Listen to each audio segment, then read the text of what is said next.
you love to grow vegetables in your own garden, you're probably one of the gardeners that will go out and buy seedlings. I've got to tell you that growing your own vegetable plants from seed is really very easy indeed, and you'll certainly save a great deal of money.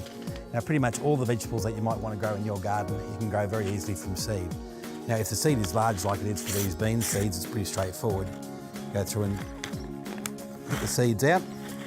Now, all seed, regardless of the size, contains the same basic structure. It contains an embryo or a baby plant inside. It contains a food store. It contains this little structure where the seed itself was placented on the inside of the fruit. It also contains this little structure. You can see a little pink dob at the end there, which is a thing called a micropyle, which is the area that takes up moisture. In any case, it doesn't much matter as long as you sow the seed correctly. Now, a larger seed like this, you can just go through and just poke into the ground, put them in about a centimetre or so down into the ground, and they'll germinate in about 7 to 10 days.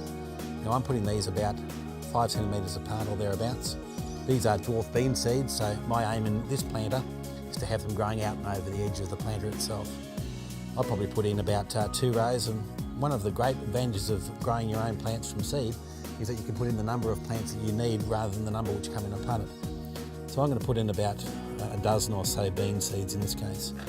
For very much smaller seeds like onion seeds, I think it's easier to use a guide like sand as a means of spreading the seed.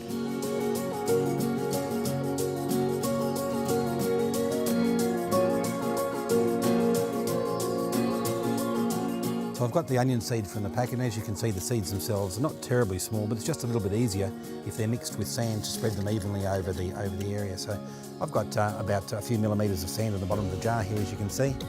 Put the lid on and just incorporate the seeds thoroughly through the sand, like that. Then you can use the sand as a guide as to how far apart you're spreading the seeds. Now I'm going to put them into the end part of this planter.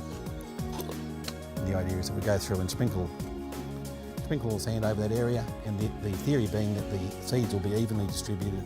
You can see where the seeds have gone by where the sand is. It makes it far easier than trying to spread the seeds by hand and getting them evenly spaced throughout. So we now know that area there should have an even coverage of seed.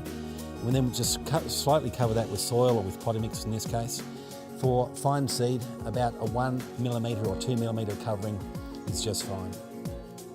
If there's one group of plants which I think you should definitely grow from seed, you know, the root vegetables, things like carrots and radish particularly, are plants that need to be grown from seed. And the reason for that is quite straightforward. The seeds, as they germinate, produce a taproot which goes down. In the case of a carrot seed, you want that taproot to be as nice and straight and as deep as possible.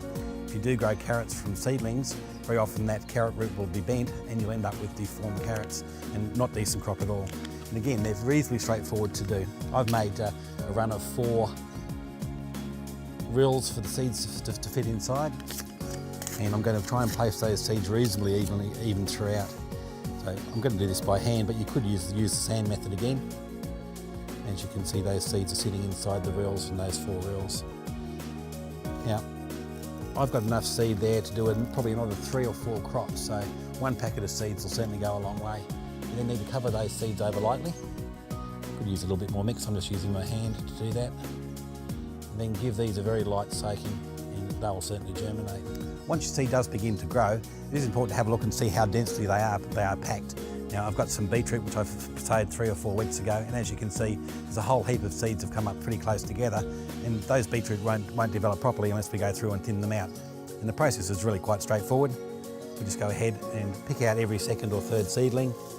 See, that one there is growing way too close, we'll take that one out. And that will allow the developing beetroot to grow to the right size and to be large enough to be useful.